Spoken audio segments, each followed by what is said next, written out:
आप देख रहे हैं केवल सच न्यूज।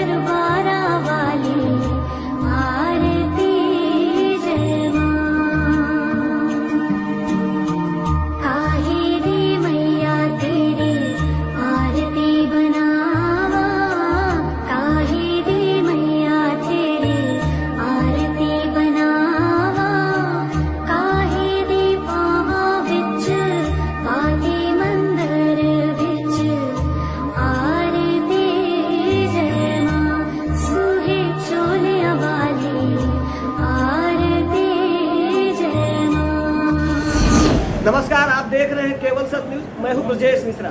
आज हम मौजूद हैं मुख्यमंत्री के गृह जिला नालंदा में और नालंदा के हिलसा अनुमंडल में, जहां पे भव्य मां काली के मंदिर के प्रांगण में हम मौजूद हैं। और आज मां भगवती का नवमी का दिन है और आज बहुत ही हर्षोल्लास के साथ यह कार्यक्रम पूर्ण किया गया। थोड़ी देर बाद रात्रि 8 बजे से मां भगवती का जागरण होगा और लोगों को खुशी और उल्लास मिलेगा यहाँ पे। और माँ भगवती का आशीर्वाद उनको वर्षों से मिलता आ रहा है, बल्कि अनादिकाल से मिलता आ रहा है। और ऐसा कहा जाता है कि बहुत लंबा इतिहास है इस माँ काली के मंदिर का।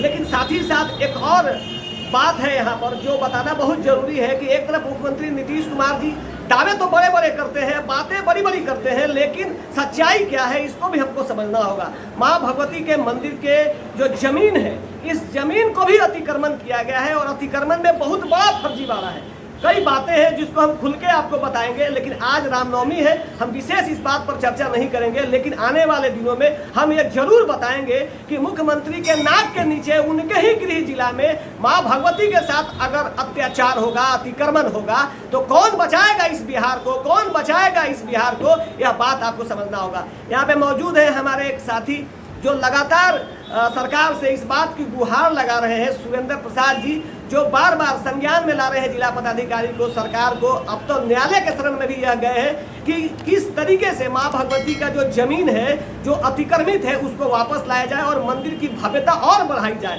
ताकि यहाँ जो आने वाले जो लोग हैं, जो भक्त हैं, जिनको विश्वास है, ऐसा कहा जाता है कि अमावस्या के दिन माँ काली के जिह्वा पे खून निकलता है। यह एक बड़ा प्रभाव है और जिन्होंने जो भी मनोकामना मांगी है वो पूर्ण हुआ है, ऐसी धारणा है यहाँ की लोगों की। और इस बात में सच्चाई भी है। हम इसी मुद्दे पे हम अपने जो साथी जो सुरेंद्र प्रसाद जी हैं उनसे ये जानने की कोशिश करेंगे कि क्या सच है। आज रामनवमी मनाया आप लोगों ने।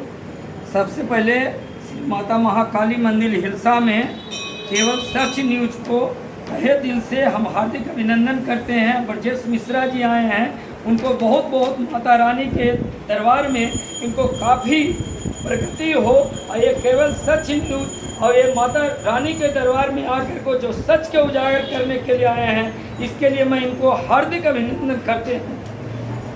क्या मामला क्या है जो आप बता रहे थे कि यहाँ पे मंदिर में जो कुछ आप करना चाहते हैं, कुछ विस्तार करना चाहते हैं, इसमें रोड़ा बन रहा है, महंत विद्यानंद विद्यालय है या कोई कॉलेज है, इंटर कॉलेज क्या है?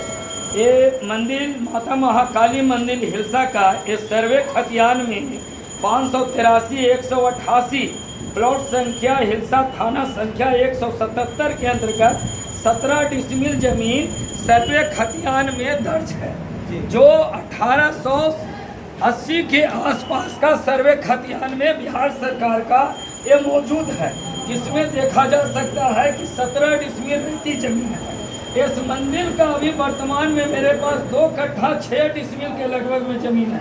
बाकी जमीन पर कुछ दबंग लोग फर्जी कॉलेज खोल करके, जो कि पैन पोखर है, जिसके संबंध में मैंने बिहार सरकार से लेकर भारत सरकार के प्रधानमंत्री कार्यालय तक लिखा पढ़ी कर दिया हूँ, लेकिन कोई इस पर जिम्मेवारी नहीं ले रहे हैं। अब प्रशासन इस चीज़ को मोटी रकम लेकर के अंचलाधिकारी 4-4 बार नोटिस दे करके नापी का समय लेकर के नापी नहीं कर रहा है। हिलसा का प्रशासन जो दुरंगी नीति कर रहा है, मेरे पास सारे चीज़ों का सबूत है।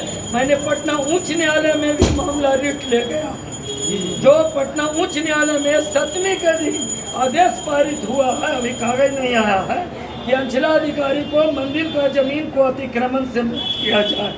मेरा जमीन है, मैं अपने जमीन में घंटी नहीं बांध सकता हूँ।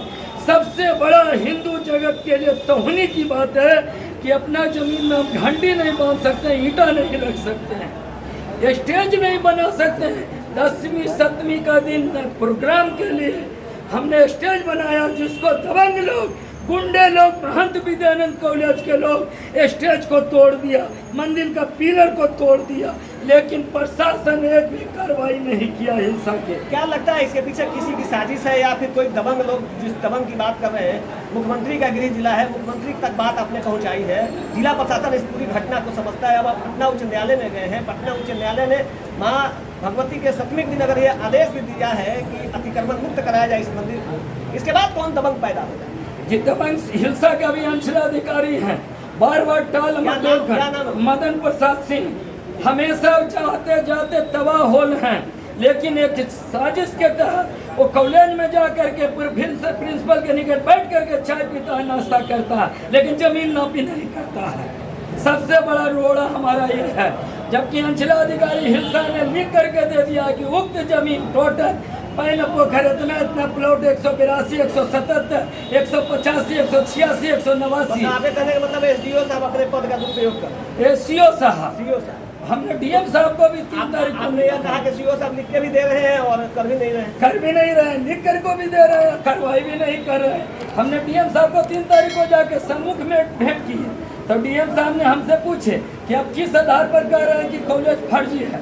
हमने कहा कि सीओ साहब का उक्त जमीन का प्लॉट दर्शा रहे हैं कि इतना प्लॉट है जो बिहार सरकार को निबंधित कर दिए हैं। तो हमने उक्त जमीन का प्लॉट का सारा का खतियान दिखा दिए कि सर जी आप देख लीजिए, उक्त जमीन का प्लॉट है जो टोटल है, जो पैन पोखर है, जब पैन पोखर है जो बिहार सरकार का जमीन है, तो बिहार सरकार के जमीन को रजिस्ट्री करके करोड़ों रुपया अनुदान ले रहा है। तो मुख्यमंत्री जी को आंख में धूरी झोंक रहे हैं, और मुख्यमंत्री जी कहते हैं कि हम न्याय अधिक करते हैं, न्याय करते हैं, सुशासन बाबू, और नाक के नीचे बहुत करोड़ों रुपया का घोटाला हो रहा है। क्या करेंगे आप अगर जिस तरीके का ढुलमुल रवैया है, इस पर आगे हम हिलसा रोड जाम करने वाले हैं और हिलसा मंडल प्रशासन के यहाँ धरना और प्रदर्शन करने वाले हैं। अगर उससे भी नहीं होगा तो हम आत्मदाह कर लेंगे जा करके। आपने अभी सुना सुरेंद्र प्रसाद जी को, उन्होंने स्पष्ट कहा है और ये बात कर रहे हैं कि अब हमको आत्मदाह करने की स्थिति की नौबत आ गई है। अगर ये हिंदुत्व की छवि वाला जो देश बन रहा है, प्रधानमंत्री के यहाँ आवाज़ जा रही है और हम देश को हिंदू राष्ट्र बनाने की जहाँ एक तरफ बात करते हैं, वहीं मंदिर का जमीन पर जिस तरीके से अतिक्रमण का खेल चल रहा है, और अगर वास्तव में इसको रोका न गया तो निश्चित तौर पे आने वाले दिनों में नालंदा जिला शर्मसार होगा। और विशेषकर मुख्यमंत्री के लिए यह शर्म का विषय होगा कि उनके ही गृह जिला में, उनके नेतृत्व में अगर उनके सरकार का एक अंचलाधिकारी जो लिखता कुछ और है, करता कुछ और है और बताना कुछ और चाहता है, अगर ऐसे ही जाहिल और निकम्मे और निठल्ले पदाधिकारी अगर काम करेंगे इस बिहार में, तो निश्चित तौर पे विवाद बढ़ेगा। चाहे वो हिंदू की बात हो या मुसलमान की, चाहे वो मंदिर की बात हो या मस्जिद की, अगर जिसका जमीन है उसको जमीन उसके हिस्से का उसको मिलना ही चाहिए। और हम आइए मिलाते हैं यहाँ के पुजारी संयोगानंद पाठक जी से कि वो उनका क्या कहना है और आगे की क्या रणनीति। श्री माता महाकाली मंदिर का जो इतिहास रहा है यह अति प्राचीन, यहाँ तक कि राहुल संस्कृतायन ने अपने यात्रा के क्रम में इस नगरी का नाम लाया है। राहुल संस्कृतायन ने लिखा है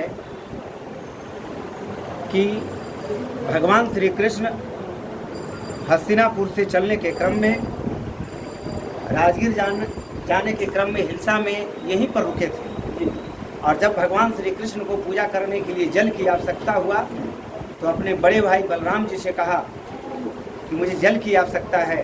तो बलराम जी ने अपने हल के फल को जमीन पर रखा और तालाब का निर्माण कर दिया। उसी समय इस हिलसा का नाम हल्दरपुर हुआ करता था। हल्दरपुर से हलसा हुआ। हलसा नाम का राक्षस मीना बाजार के पास लौटते वक्त भगवान श्री कृष्ण ने उसका भी वध किया था, तो उस समय से हलसा हो गया और हलसा से बदलते बदलते हिलसा हो गया। आज हिलसा नगरी में यह महादेव मंदिर अति प्राचीन है, सर्वे से है, जिसका यह जमीन 17 डिसमिल बाज़ाब्ते कागज में, लेकिन यहाँ के प्रशासन, यहाँ की जनता और यहाँ के ये तो तय हो गया, ये तो अब हाई कोर्ट ने जब निर्णय दे दिया कि आप मंदिर का जमीन को अतिक्रमण मुक्त करिए, ये सीओ का आदेश है। ये तो आने वाले समय में ये तो पटना उच्च न्यायालय के लिए भी कंटेम्प्ट कोर्ट का मामला बनेगा। आगे क्या आप नहीं, हमारा वो नहीं कहना है, हमारा ये कहना है कि एक आदमी अकेला चना नहीं फोड़ता, लेकिन यहाँ के जितने भी लोग भक्त लोग अगर वो साथ दे तो यह समस्या कुछ भी नहीं है, यह समस्या कुछ भी नहीं है, क्योंकि हमारे हिंदू यहाँ पे बहुत से भक्त लोग हैं, उनसे भी जानना चाहेंगे कि उनका क्या कहना है। अगर पंडित जी के आह्वान पे आप यहाँ पे भक्त हैं और महादेव मंदिर काली मंदिर में आप आते हैं, तो क्या है आप मंदिर के इस आह्वान पे आप लोग क्या एकजुट होंगे? जी बिल्कुल एकजुट होंगे, हिंदुत्व की बात है और हम उनका बिल्कुल साथ देंगे और सहयोग करेंगे, चाहे बात किसी भी हद तक है। क्या नाम है आपका? मेरा नाम साहिल सौरभ है। आप क्या कुछ कहना चाहेंगे? जी मैं भी यही कहना चाहूँगा कि मंदिर का परिक्रमा वाला जमीन का कब्जा किए और हमसे भयंकर से कुछ मुठभेड़ हुआ, लेकिन जो आकर के देखी कर दिया। क्या नाम हुआ आपका? मेरा नाम सरवन प्रसाद। आप क्या कहेंगे? जी हम कहना चाहते हैं सर कि जो हमारा माता महाकाली मंदिर का जो जमीन है उसे अतिक्रमण अतिशीघ्र मुक्त किया जाए, अन्यथा हम लोग धरना पर रोड पर बैठने के लिए उतारू हो जाएंगे। क्या नाम है आपका? मेरा नाम राम बाबू। आपका परिचय? मेरा नाम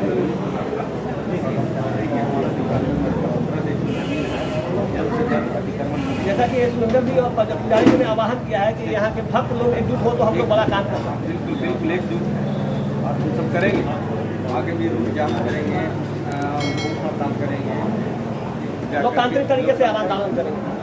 अभी आपने सुना कई लोग हैं, बहुत लोग बोलने के लिए तैयार हैं और सब लोग ये बताना चाहते हैं कि हम पंडित जी और सुरेंद्र जी आपके साथ हैं, आप आगे बढ़िए, हम लोग आपके साथ हैं। महादेव और माँ भगवती जब हमारे साथ हैं तो निश्चित तौर पे फैसला हमारे पक्ष में आएगा और हम वो फैसला जायज मांग के लेकर कर रहे हैं। हम वो जमीन मांग रहे हैं जो हमारा है, हम किसी दूसरे का संपत्ति नहीं हड़पना चाहते, बल्कि हमारे हिस्से का जो जमीन है हम वही चाहते हैं। और पटना उच्च न्यायालय ने वह एक आदेश पारित कर दिया है। देर सवेर बहुत जल्द निश्चित तौर पर माँ भगवती का आशीर्वाद मिलने ही वाला है, महादेव का आशीर्वाद मिलने ही वाला है और जो आप चाहते हैं वो पूर्ण होगा। अब देखना यह है कि बिहार के मुख्यमंत्री नीतीश कुमार और यहाँ के स्थानीय विधायक क्या करते हैं और सीओ पर किस तरीके का दबाव बनाते हैं। जो सीओ साहब लिखते तो कुछ और है, करते कुछ और है और मजलिस कहीं और लगाते हैं। अगर यही खेल चलता रहा तो निश्चित तौर पे आने वाले दिनों में विवाद का मुख्य जड़ सीओ होंगे और विवाद के लिए सिर्फ और सिर्फ जिम्मेवार सीओ को ही माना जाएगा।